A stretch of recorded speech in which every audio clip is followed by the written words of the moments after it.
Hello buddy, it's Wyvern here with another bit of Total War Warhammer 2 Quick Match gameplay. This time around we are in the Wastes playing as the forces of the Greenskins against the forces of the High Elves. And for this matchup we are going to be rocking the brand new Black Orc Big Boss.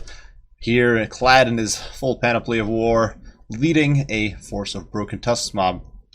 An absolutely fearsome sight upon the battlefield.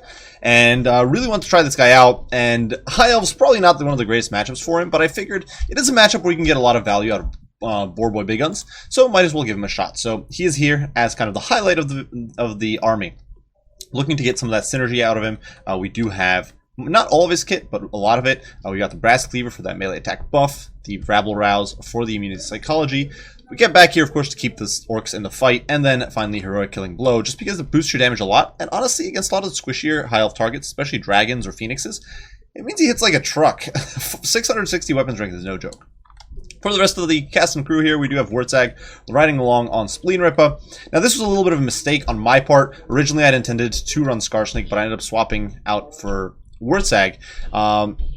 Wurtzag is solid choice against High Elves for sure. You do get Bonewood Staff, which is a great mini-wah that triggers every time you cast. Squilly Beast for more Winds of Magic.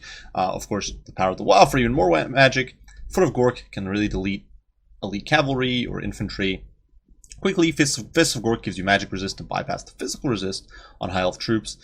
Can really soup up a unit like Broken Tusk mob by an insane amount. And then, of course, Brain Burster. Good, low, small mob clearance. Besides that, get back here for even more rallying power, and then Effigy of the Git to snare enemy lords. Alongside him, we do have a Night Goblin Shaman who's coming a bit overloaded here. Once again, originally I hadn't intended to bring two casters. Sneaky Stabbin', Vindictive Glare. The idea here with Vindictive Glare is to swat down dragons that try to rush my Doom Divers, who are going to be forcing my opponent to advance, looking to chip down elite units like Dragon Princes, Illyrian Reavers, or Sister of Avalorn, Phoenix Guard, that sort of thing. So I figured Vindictive Glare would be good, and originally I had intended Scarsnake to be in there with the Fermented Fungi to snare any wannabe Dragon Harass. But unfortunately, I kind of messed up, forgot about that, brought Wurtzag instead. Oh well, at least we do have the Gork will fix it, so if my opponent tries to land here, they won't have a good time. Wand of Jet, of course, for the Winds of Magic boost. Frontline, dirt cheap, some Gobos, some Orcs. The AP Clooney's in there, and then some Boar Boy Big Guns scattered around the periphery, looking to provide that anti-large AP. These guys are a lot better against High Elves than they used to be. With their 85 armor, they're actually quite difficult, even for Dragon Princes to put down, much less Illyrian Reavers and Silver Helms, which used to be kind of the traditional counter. Now, for my opponent, he is definitely trying to take advantage of the new and reworked Greenskin Wa, coming in with a much lighter and more aggressive melee build. A whole bunch of Rangers here, looking to press in from all sides, get a bit of a swarm going. And these guys will definitely outtrade Orc Boys. They're going to out-mulch Goblins. And even the AP Loonies won't have a great time if they don't get a good cast of their Loons.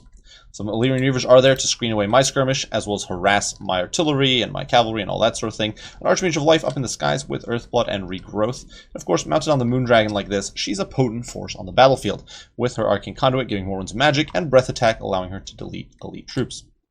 Finally, two Dragon Princes, one of whom is the Fireborn, providing a little bit of a heavy-hitting component. Great support for the Dragon, will still out-trade a unit like War Boys pretty effectively, especially the Fireborn. And we do also have the Rohagger's Pride, who, with their leadership debuff, are an absolute terror for Greenskins. Some Archers in there as well, to provide some fire support, but Doom Diver's already firing away. I didn't have great targets immediately. My opponent here did a very good job of protecting his most important units. So I kind of set one of the Doom Divers on the Illyrian Reavers, had the other one start chipping away at the Rangers. But really, he's not giving me much to shoot at here. Now, the Illyrian Reavers here do try to get a little cheeky, get a few shots into the Doom Diver, so we're actually going to swing around this way with the Boar Boys and zone them back. And once again, that 85 armor coming into play here and helping us survive some of that Illyrian Reaver harass. In the meantime, Doom Diver's now trying to home in on the Dragon Princes, who I had now spotted, but unfortunately with this low cliff here, they're actually just barely overshooting, having a bit of a hard time hitting there. The Archers are also actually coming into range, so huge misplay there. One thing you always want to do, if you're playing with artillery and your opponent has missile infantry, you want to force your front line out far enough to where your opponent's missile infantry can't shoot your artillery.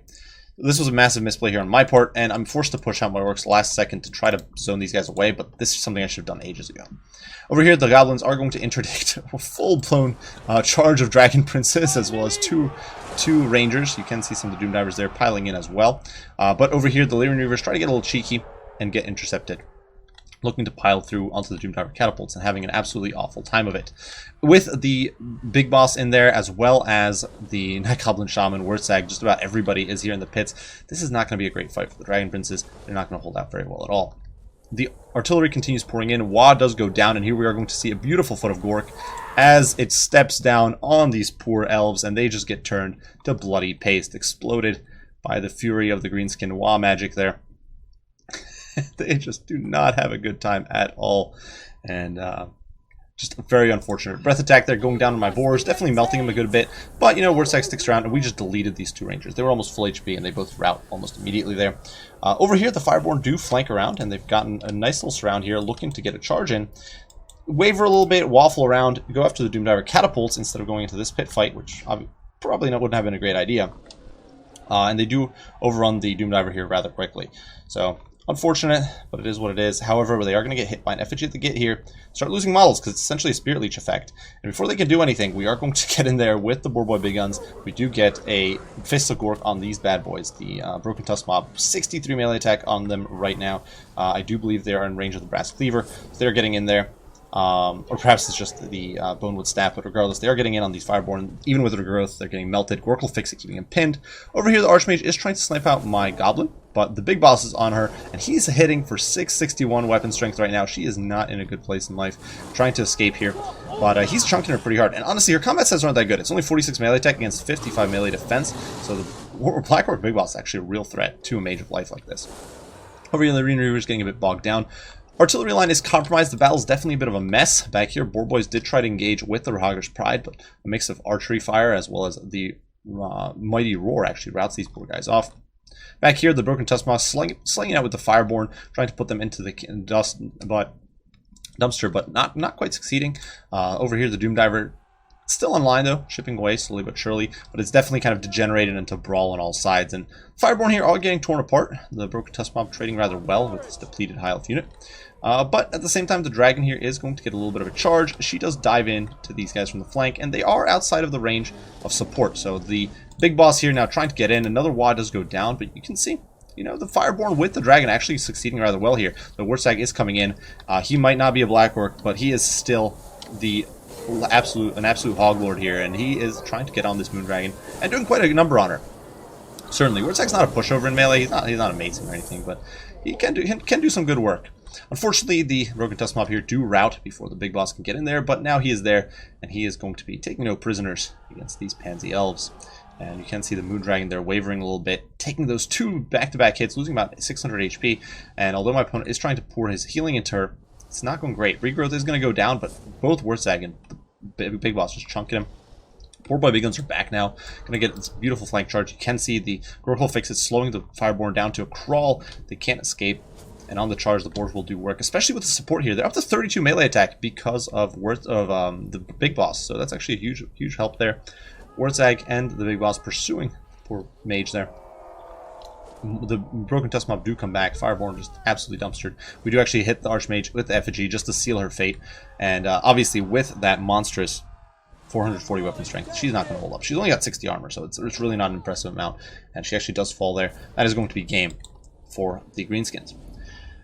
So, a fun little match that I think did highlight some of the strengths of the Black Orc Big Boss. Not the most impressive kill count by any stretch of the imagination for him, but that whole game he was just pressuring the Archmage of Life, and there wasn't much she could do with him. She couldn't kill him. The Fireborn and Dragon, none of these units here could really kill this guy very effectively.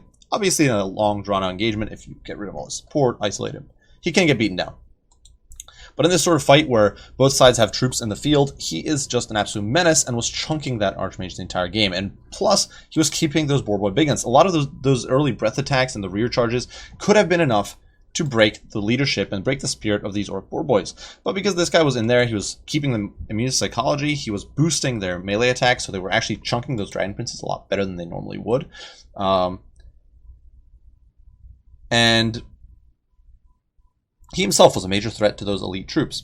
Wurzag, of course, got some excellent for that 1 foot of Gork, just deleting the poor Rangers, just putting them in the dumpster, and they just couldn't stand up to that. But Wurzag, honestly, while he did very well in this matchup, in hindsight, this was not what I should have brought. My original plan had been to bring either Skarsnik or Night Goblin Warboss, so that was a bit of a misplay on my part, because with this sort of build, if Blugger here had gone for some more cheesy, really single entity strat, he could have basically just flown over my head, breathed my Doom Divers, and that would have been game. Then I wouldn't have had anything to pressure. If he had some missile support or some more elite infantry backing that up, I wouldn't really have had anything to deal with it once the Doom Divers got cheesily driven off.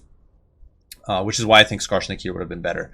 But Wurzak certainly did a great job in this situation. Night Goblin Shaman obviously got some great snares, 5 kills surprisingly. Outdid the Blackrock Big Boss for kill count, but I think I wish that we could see the damage output, because I really do believe the Blackrock Big Boss did massive amounts of damage, and we saw a lot of those massive blows to the Archmage. Besides that, Orc Boys, they traded okay. Same with the AP Gloons, not much to be said. Doom Divers didn't have the best targets here. I did try to target the most valuable enemy troops, the Rohagra's Pride, the Dragon Princes, the Lyrian Reavers, but there just wasn't anything ideal for him, really. At least not for much of the game, because Blugger here was very clever about keeping his Dragon Princes hidden, so I only really had cheap units to shoot at. So, well played there. That's definitely a good usage, I think, but unfortunately, meant my Doom Divers didn't net huge value. Now, for Blugger's build here, I don't necessarily think it's the most competitive thing. I do think it's definitely a bit of an experimental strat, trying to go melee into the Greenskins, and it makes some sense. The Greenskins with the wall rework are no longer the instant winage on the front line that they once were.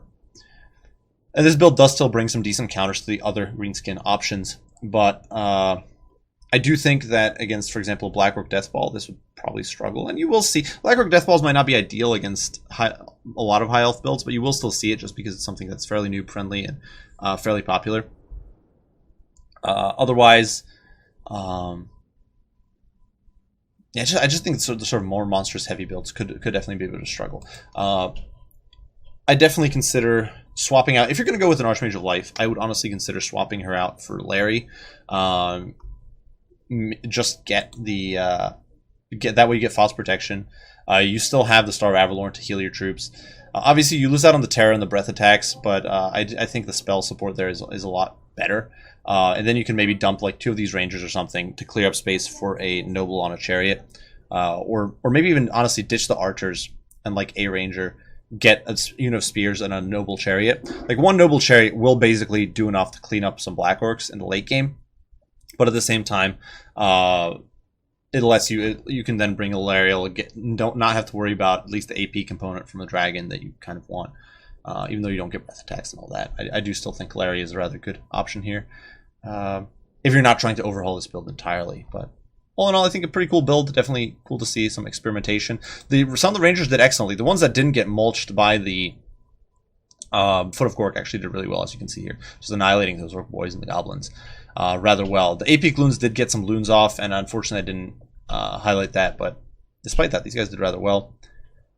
I just think there was a bit of a mismicro. The heavy cav, the Lyrian Reavers committing before the heavy cav was kind of pointless, I think.